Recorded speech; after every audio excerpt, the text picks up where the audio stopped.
Hi everyone, welcome to our fourth webinar in the Gun Violence Prevention Active Learning Network series.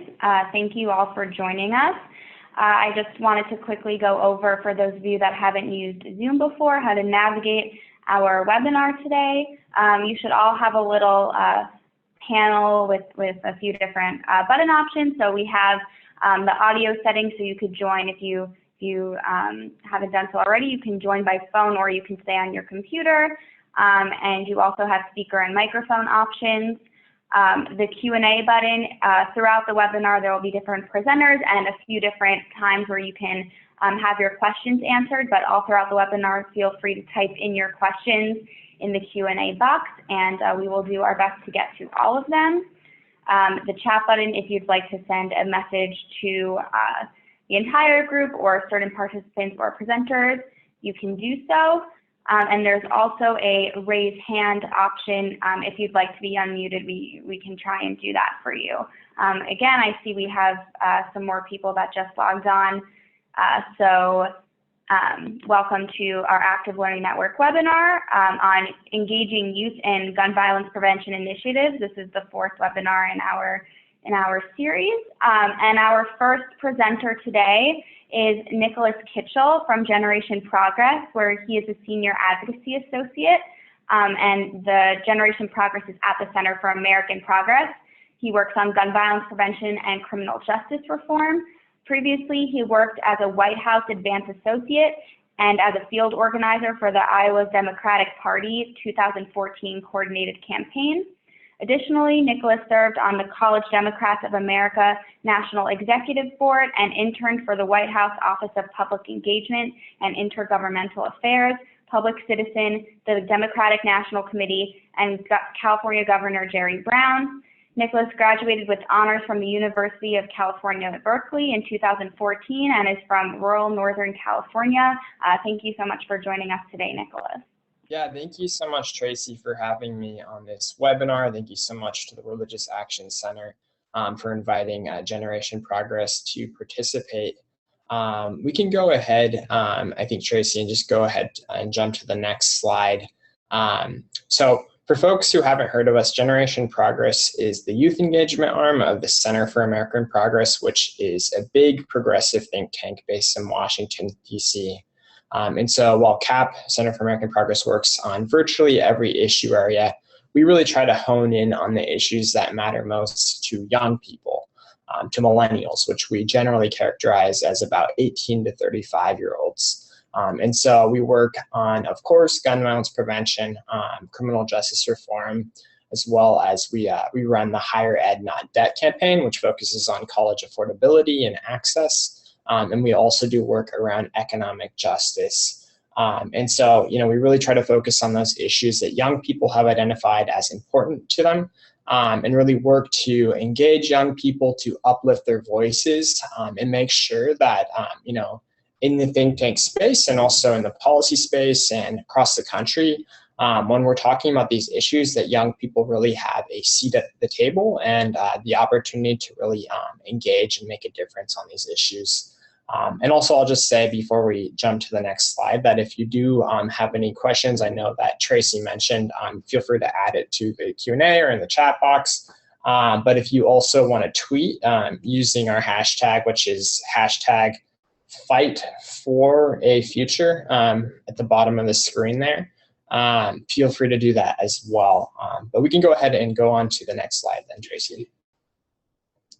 Great. So the topic, of course, that we're talking about now is gun violence and how it specifically impacts young people. So a couple of years ago, we, Generation Progress, and the Center for American Progress put out a report called Young Guns, how gun violence is devastating the millennial generation. And so we really wanted to look into how gun violence impacts young people and how that really compared across countries and across different demographics. And so we can see that in the United States, young people are 4 times more likely to die by gunfire than their counterparts in Canada, 7 times more likely than young people in Israel, and 65 times more likely to be killed with a gun than children and teens in the United Kingdom. And so it's clear that young people are disproportionately impacted by gun violence, and even more specifically, young people of color are more disproportionately impacted by gun violence than other folks in the country and across the world.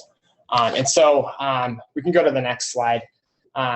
About 3 years ago, Generation Progress was approached by two young people, Ronnie Mosley, who is from the south side of Chicago and has done a lot of really great work. I think he's been working for about 10 years now to prevent gun violence, has lost lots of friends and family members to the sort of daily gun violence that unfortunately plagues much of Chicago and a lot of cities across the country. And then Sarah Clements, who is from Newtown, Connecticut, and whose mother is a survivor of the Sandy Hook shooting. Both of these young people coming from totally different backgrounds, but both having been impacted by gun violence in a very personal way, reached out to us and said, hey, look, we know that young people care about this issue. We know it's an issue that disproportionately impacts young people. What can we do about it? And so 3 years ago, we hosted our first national summit in Washington, D.C., really as sort of an exploratory attempt to really try to talk about this issue, learn more about how it impacts young people, and really uplift the voices of young people who have been impacted and who are interested in really making change to prevent gun violence. And so that was our first summit. It was about 100 folks from across the country.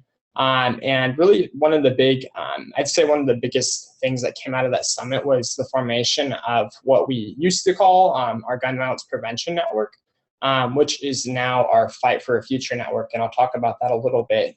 But at first, this network was just at the beginning about 100 folks from across the country who were activists, teachers, students, elected officials, really folks coming from totally different perspectives from across the country, but with a common goal of wanting to make change on this issue and to really create a more peaceful society where young people really don't have to worry about walking down the street and the threat of being shot or caught in a crossfire, or being in a public place and being impacted by a mass shooting, as Sarah Clements' mother had been in Newtown, Connecticut. And so we created this network, which has since grown from about 100 young activists to nearly 3,000 young activists, so about 2,700 young activists now. And listening to the voices of young people, especially in the wake of the Black Lives Matter movement and everything that has been happening in Baltimore and in Ferguson and lots of other cities where young, often men and women of color have been gunned down by police officers. Wanting to talk more and more about criminal justice reform and the intersection between gun violence that has. And so as of this past March, we officially rebranded our network. So it's no longer the Gun Violence Prevention Network, but it is now the Fight for a Future Network, which was, again, based on the voices of folks within the network, asking us to really provide resources and do more work to talk about those unique intersections between gun violence prevention work and criminal justice reform work. And so our network, I included on the slide here, is comprised of sort of a national leadership council that helps guide the 2,700 member network. And we have regular network calls, webinars, talking about different topics within the gun violence prevention and criminal justice space. We also have days of actions. And again, as I mentioned, this past year was our third annual summit, which was in Chicago, Illinois. And so these are annual summits where we bring in young people from across the country to participate in policy briefings and also trainings and really network with young people who are leading the charge on this issue across the country. And so we can jump to the next slide then, Tracy, please. So as far as the movement that we hope to really build, the national gun violence space is one that I think historically has been a pretty white-dominated space, which hasn't necessarily been representative of the folks who are impacted by gun violence across the country. And so we really want to make sure, as Generation Progress, as an organization that seeks to empower young people, that this movement is representative of those who have been impacted by gun violence. And so We really want to make sure that, it's inclusive, that it's diverse, that it's sensitive to the urgent needs of communities that are most impacted by gun violence, that we're not willing to trade away genuine security for the appearance of safety, and that we're really committed to uplifting the voices of folks who are doing incredible work in communities across the country. So this is sort of the vision that we have for this movement that we're trying to build, this network that we're trying to build, and really this leadership pipeline where we're trying to bring in young people from across the country who are doing incredible work in their communities to be national leaders in the gun violence prevention and criminal justice reform space. And so on the next slide, I just outlined the 3 campaigns that we are currently running. I mentioned that we have a 20-member National Leadership Council. And so those young people are driving for these 3 primary campaigns. The first one I really want to hone in on, which is our Beyond the Gun campaign. And so, gun violence, and specifically gun violence prevention and gun violence reform, has historically really focused a lot on the gun as an object that can be bought, sold, traded, and regulated. And so while that's important to make sure that we're, driving forward policies like universal background checks, really, we at Generation Progress, and specifically the young people who we work with, have really demanded that we not only just look at the gun as something that can be bought, sold, and regulated, but really look deeper into the issue, which is begging the question, why do young people even buy guns? Why do people turn to guns, and effectively use them in violent ways? Why is there violence in communities? And a lot of that, we believe, and we're doing more research to show that the reason is because of a lack of resources, lack of quality education, lack of after-school programs. We know, especially, the time after school, between dinner time and like when folks are let out of school, is the highest rate of when gun violence actually takes place. And so, for instance, in Chicago and in Illinois, where after-school programs are being cut, not only does that affect students' ability to have tutoring and program and after-school sports and programs like that, but it also means that they don't have a safe space necessarily to be during a time of day when gun violence statistically is at its highest rate. And so these 3 campaigns really we're hoping to address gun violence at its roots. We're hoping to talk about criminal justice reform, specifically to create equitable solutions for community safety. And then the third one here, creating space. The goal of this campaign is really to talk honestly and candidly about racial inequity and how our country really has a racial justice issue in terms of how racism disproportionately impacts or is related to both the gun violence and criminal justice issues. And so with that, we can go ahead and hop to the next slide, which is why should we want to work with young people? Why should we try to activate young people in both the gun violence prevention and criminal justice reform movements? And so, as we know, young people are really a growing force in both of these spaces. And if we want to make sure that these movements are inclusive and representative and as powerful as they can be, we need to make sure that we give young people a seat at the table. And that doesn't just mean tweeting about young people or writing about young people, but it means really giving young people a seat at the table, listening to them. A lot of the work that we at Generation Progress try to do when it comes to policy is driven by the grassroots and driven by people who are impacted most by these policies, rather than sort of this stereotypical view of Washington as being a bunch of people sitting in an ivory tower and creating policy that they think is the answer to community problems. We try to go out into the community to work with young people, to listen to their voices, and to, when we can, to uplift their voices in the policy space to drive forward solutions to the issues that they're facing. And so in your work, definitely would include doing the same and really working with young people who are most disproportionately impacted by gun violence as you try to find solutions.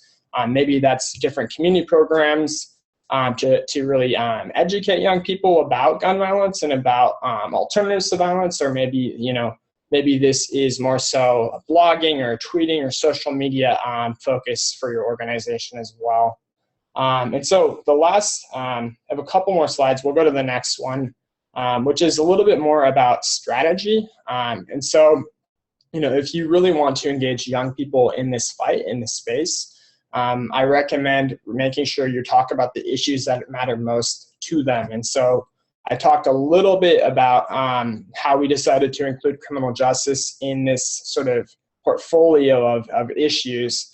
And the reason for that was because young people came to us and said, we want to talk about police brutality. We want to talk about reentry programs. We want to talk about how families are impacted when they have incarcerated fathers, mothers, sisters, brothers. And so we listened to them, and we started doing more work on that issue because it was identified as something that young people really care about. The second point, adding young leaders to your team. When you're deciding on the actual work that you're doing for your organization or for your group, not only do we want to engage young people, but give them a say in the direction of the organization writ large. So making sure to incorporate those voices in the planning process. And then third here, building youth outreach into your advocacy work. We sort of at Generation Progress talk about this concept of a ladder of engagement, which is that, as you're trying to engage young people in this space, you start with a very easy ask. So maybe that's to tweet about a particular policy or topic, and really to get young people to engage online. And so that's pretty low commitment, pretty easy for someone to do, low bar. But if they do that, we want to bring them up to the next ladder, which might be to place a call to their congressional representative or their state representative or their governor, asking that elected official to take a particular stance on the issue. And if someone does that, that's even more time demanding and a harder thing to do than just tweeting something. So, we would want to continue to engage that person and maybe have them participate in an in-person lobby day or some sort of in-person event. And really, once folks have become engaged, the goal here is to keep them engaged. So how do we do that? By really kind of helping walk up the ladder of engagement to really engaging at a higher level. So that means both online and offline actions. But with that, I'll just go to the next slide, which is inviting you all on this webinar. If you wish to join our Fight for a Future network, that's the best way to stay in touch about upcoming actions, upcoming reports, and the work that we do across the country on gun violence prevention and criminal justice reform. And so you can visit that URL, just bit.ly/genprogress, and that'll reroute you to the link on our site where you can actually sign up to join the network. I think that is it. If anyone has any questions, I'm happy to take them now, or we can do that at the end if it works better. And then I'll kind of pass it back to you, Tracy, to moderate that. Yeah, great. If anyone has any questions, you can feel free to type them into the Q&A box now, and Nicholas can answer them for you. Or if you come up with a question during our next presentation, you can definitely still type it into the Q&A box.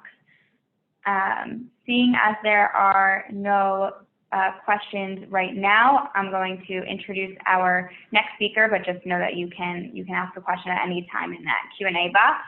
And thank you, Nicholas, so much for sharing about Generation Progress and all of the great work that you're doing with young people around preventing gun violence. Thank you, Tracy. Our next speaker is Jeremy Cronig. For those of you who don't know Jeremy, he is the president of NFTY, which is the Reform Jewish Movement's youth arm, and he's currently serving as the North American president, finishing up a gap year right now, which he took to fully serve in his role as president. And in the fall, he will attend the Ohio State University to study public affairs. So thank you, Jeremy. Thank you, Tracy. So thank you, everybody, for being on this webinar and all the work you do as youth professionals. coming from the NFTY side. It's why we're able to do what we do. So thank you very much.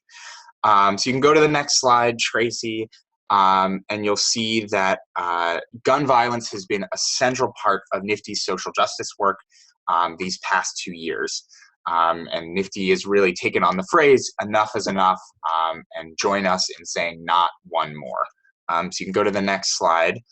And we have a very robust gun violence prevention campaign, is what we call it. And I'm going to give you a little background on that and talk to you a little bit about what I found with working with our youth on this issue. So the campaign was launched about 1.5 years ago at NFTY Convention 2015.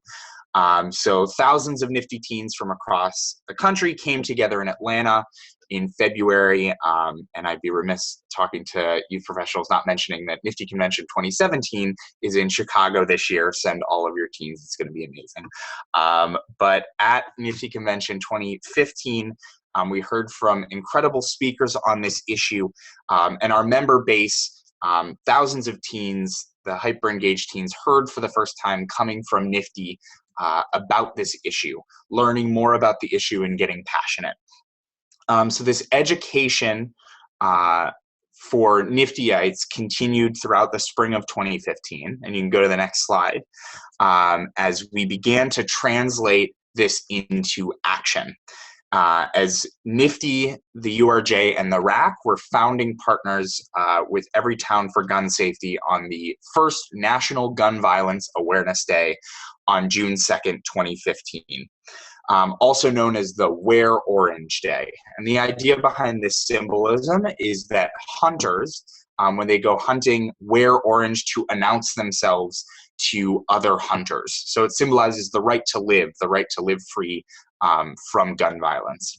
So millions of people across the country took to social media to change their profile picture to an orange overlay, to tweet and post on Facebook why they were wearing orange, why this issue was important to them. And you can see they're small on the slide, but we had hundreds of NFTyites participate, and even NFTyites who weren't really engaged on the North American level or in NFTY leadership were touched by this day because all their friends were posting about this, and it really kicked off our campaign and really started pushing gun violence prevention to the forefront of NFTY's minds. So this continued throughout the summer with programming at the URJ Kutz Camp, NFTY's Leadership Institute throughout the summer on gun violence, and this continued throughout the NFTY program year. So you can go to the next slide, Tracy.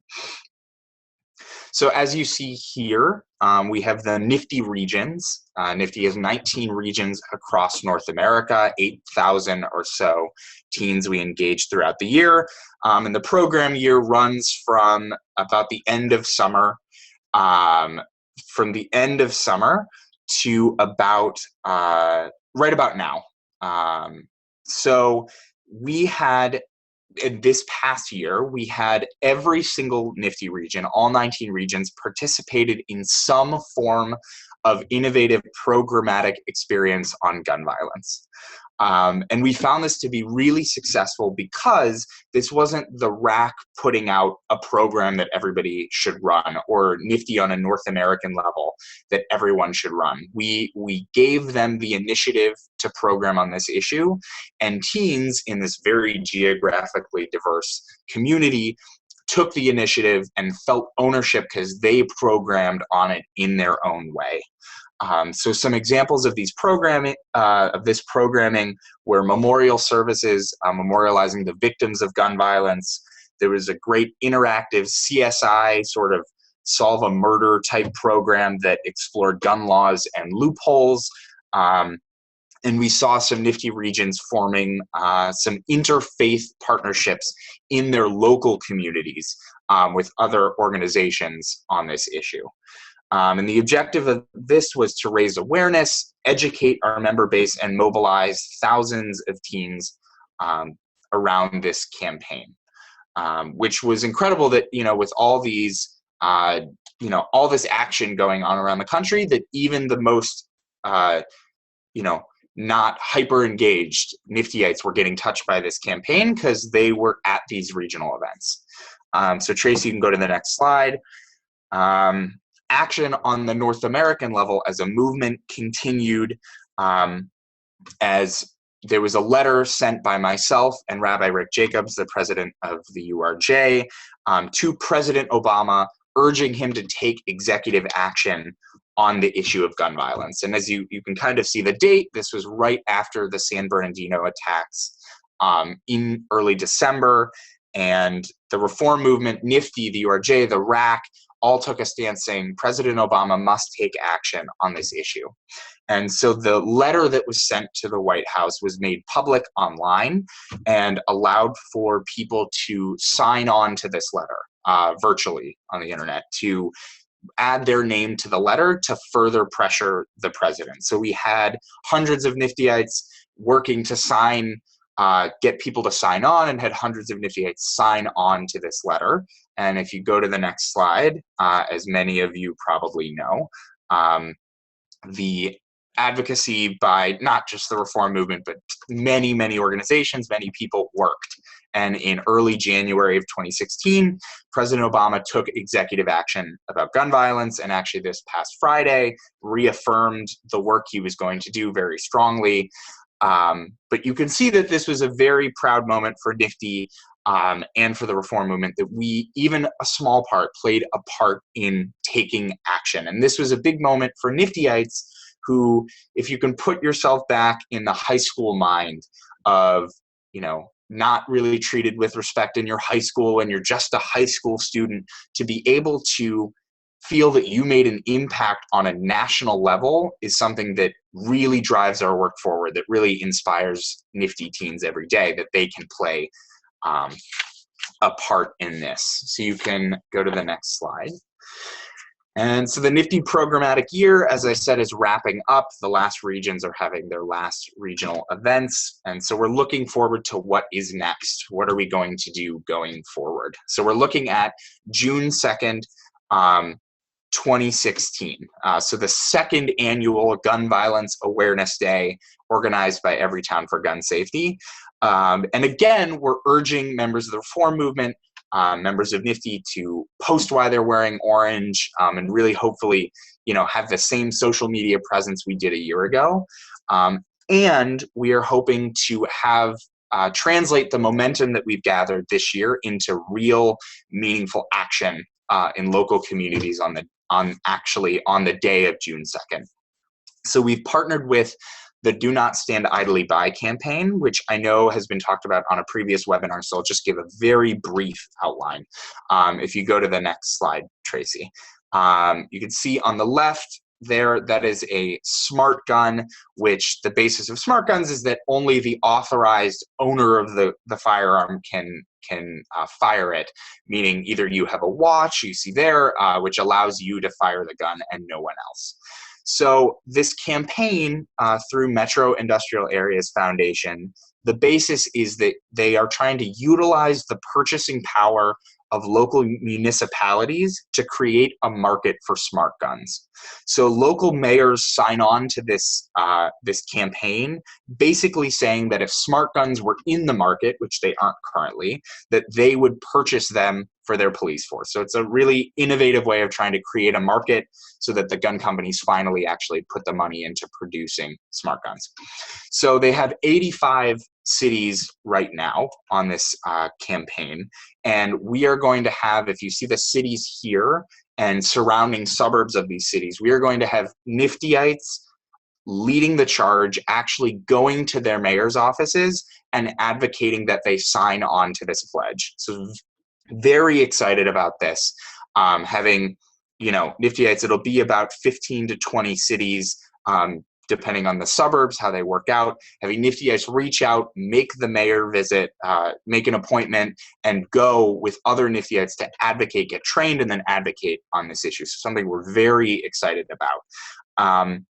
And also, with the wonderful help of the Religious Action Center, on June 3rd, which is the following day, which June 2nd is a Thursday, June 3rd is a Friday, the RAC has helped us develop service additions, Shabbat service additions around gun violence and gun violence prevention to use in services on Friday, June 3rd, and Shabbat services. So really great service additions, prayers, readings, different things to help incorporate wearing orange into your Shabbat service. And we're hoping with this that we will be able to have the entire movement together through, June 2nd through Shabbat, together wearing orange and really making this issue at the forefront of our minds. So if you go to the next slide, and thank you, Rabbi Meszler. Yes, June 2nd is Gun Violence Awareness Day in memory of Hadiya Pendleton, who was a teen in Chicago. She marched in President Obama's second inaugural parade and was shot and killed at age 15 right in her neighborhood. So June 2nd is, thank you for pointing that out. That's why that date and this whole entire movement around Wear Orange comes from that. So thank you, Rabbi Meszler. So now why we're here, we're talking about engaging youth in gun violence in your communities. So my main message to congregations and youth professionals would be that if your teens are engaged in NFTY on a regional level, then they are engaged in gun violence prevention. They have been touched by this campaign, and many, many NFTyites are passionate and educated on this issue. And I said that every NFTY region has done programming in the past year, and 75% of the regions have done multiple programs over the past 2 years, which means that any NFTY teen involved is a part of this, and that you have teens in your congregations ready to take action and who are at your disposal. So use them. And as Nicholas said, have youth at the table is so important, not just to create an event and then invite them, but to have your youth at the table planning the event is so vital. And your teens are coming back from NFTY craving the ability to take additional action. As you've seen, we've been taking action all year, but NFTyites come back from their regional events and want to take more action. And NFTY on the North American level only has so much ability to create outlets for this action, and the RAC as well. You see, we're engaging 10 different cities on June 2nd, and that's about our capacity. It's hard to provide in all the different communities that we cover. Which means what we're doing, you can see what we're doing on June 2nd. We're tapping into another campaign, not trying to reinvent the wheel, that is already doing action that has laid groundwork. And there are so many different groups in your communities. There's Metro IAF, like I said, Moms Demand Action, the Brady Campaign, and other local groups that I'm sitting here in Cleveland, Ohio. I haven't heard about the local groups in, let's say, San Francisco. So there are so many local groups that have real, tangible, actionable items that you can tap into and help your teens tap into. And many times your teens aren't lazy. They aren't not able to take action. They just don't know where to find it. And they're looking towards their adults and their congregations to provide them that outlet, because many times they're unsure of where to seek it out. So again, I encourage you to have youth at the table. You have so many passionate teens coming back from this year in NFTY ready to take action. And it's about incorporating them into the planning of your action and finding more outlets for them in their local communities to take action. So thank you again for having me. And I'll leave it out to questions. Thank you so much, Jeremy. So if anyone has any questions for Jeremy or any questions for Nicholas that you didn't get to ask, you can feel free to type those into the Q&A box. And while we wait and see if there are any questions, I just wanted to add in some remarks from the Director of Youth Engagement for the NFTY Chicago area region, Logan Zinman, who couldn't join us today, but just wanted to share her thoughts on how she's been able to successfully engage her teams in the Chicago area NFTY region around gun violence prevention initiatives. And she says, the most important practice I try to keep in mind is to partner with people directly affected by gun violence. and amplify their voices and the solutions that work best for communities impacted by gun violence. Sometimes our solutions are a step removed from the problem and can negatively impact communities of color and end up creating different or more complex problems we can't see because we don't live it. It also humanizes the issue of gun violence. It's not about guns, it's about people, and when teens have friends from communities affected by violence, it becomes their problem too, even when it doesn't threaten them every day. So I just wanted to share that with you all, and if you have any questions or want to get in contact with Logan, I will be sure to send out her email. And we just got a question from Ethan Lane Miller. Where can we find the Shabbat service inserts Jeremy mentioned? So the Shabbat service inserts are being completed as we speak. Right now, if you go to www.rac.org/blog, there's a blog up that lists five different ways that you can get involved with June 2nd and all of the Wear Orange activities. The Shabbat resources will be linked to there, as well as on NFTY's new Wear Orange website, nifty.org/orange. They'll be done within the next day or two, so in the follow-up email from this webinar, I will be sure to send a link to the Shabbat resources so they can be used and utilized by anyone who wants to. And just as much as they can be used on June 3rd on the Shabbat following National Gun Violence Awareness Day, they can also be used throughout the year as gun violence doesn't stop on June 2nd.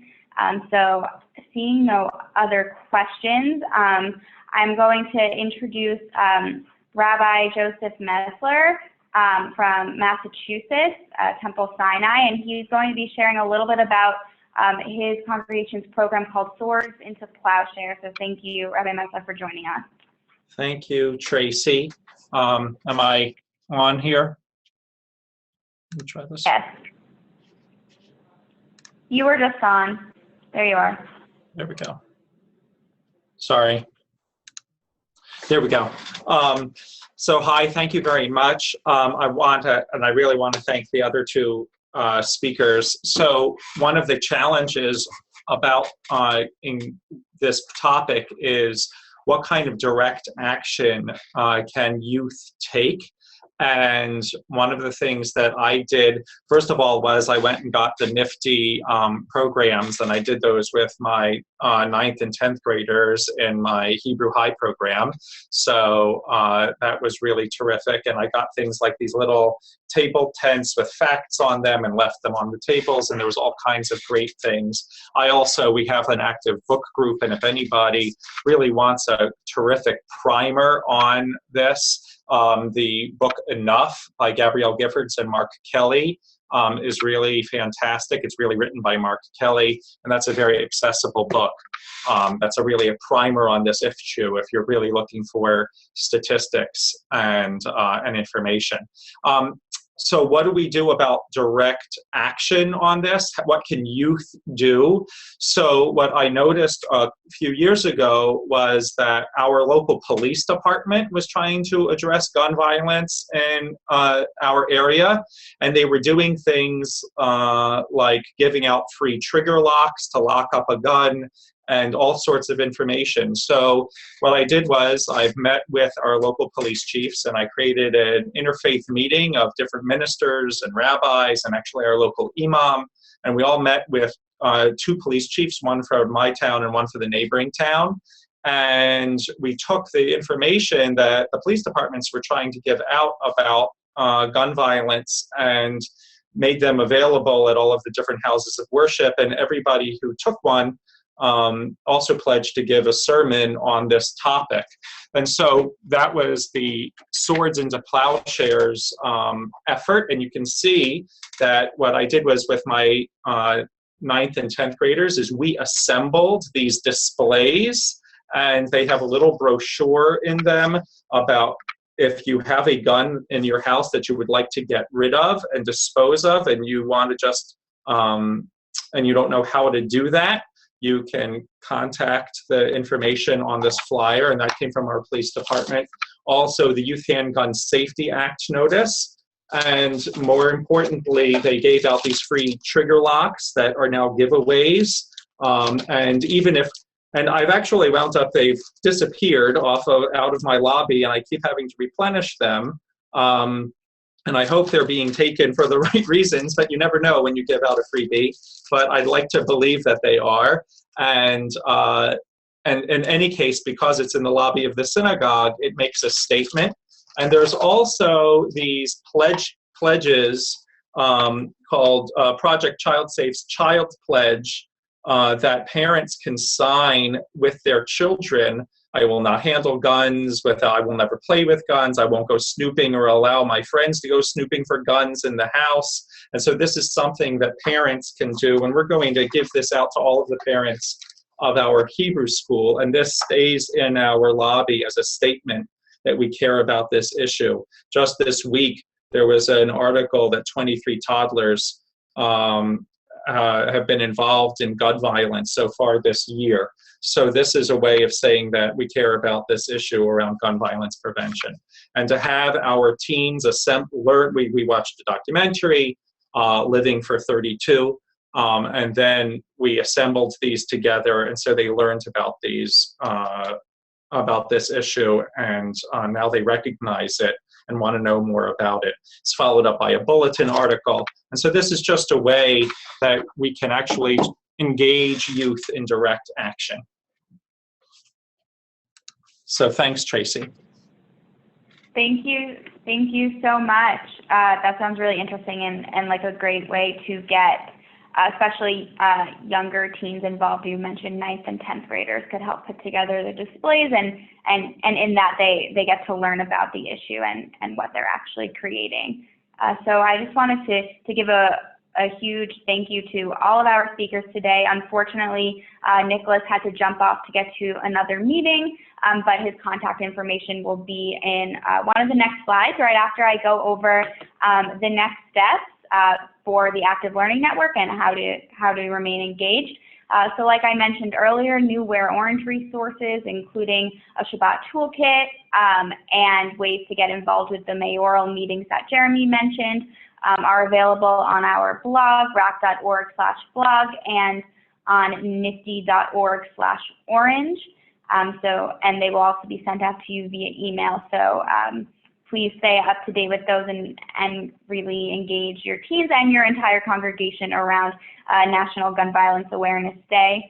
Our next webinar will be on May 17th at 12 p.m. I realized I didn't write the time in the PowerPoint, but May 17th at 12 p.m. Eastern Time. And it will be about taking local action around gun violence prevention through Metro IAF Do Not Stand Idly By campaign. I know that on each of our webinars, this campaign has been floated around and spoken about by many different speakers. So Rabbi Joel Nosbacher, who's a leader of the Do Not Stand Idly By campaign, will be speaking about the campaign, going in depth about how it works and how you can get involved. So be sure to join us for that, and a registration link will be sent to you via email.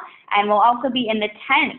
The Gun Violence Prevention Group in the tent on Yammer is where you can join the conversation and see recordings of previous webinars and keep your programming, education, and action going. And you can also visit rac.org/GVP for additional gun violence prevention resources. And our last slide is just contact information. You may have seen Isaac Newell on one of our past webinars. He's our manager of congregational social action. He is out on vacation, but you can always feel free to email him about any of your questions around taking action within your congregation. Again, I'm Tracy Wolf. I'm a legislative assistant here at the RAC, and my contact information is twolf@rac.org. Nicholas Kitchel was our first speaker from Generation Progress. And his contact information is right there on the screen, and Jeremy Cronig, our NFTY president. So all of our contact information is right there. It can also be found in the tent as well as the recording of this webinar. Thank you all again for joining us so much, and I hope to see you all on May 17th for our next webinar.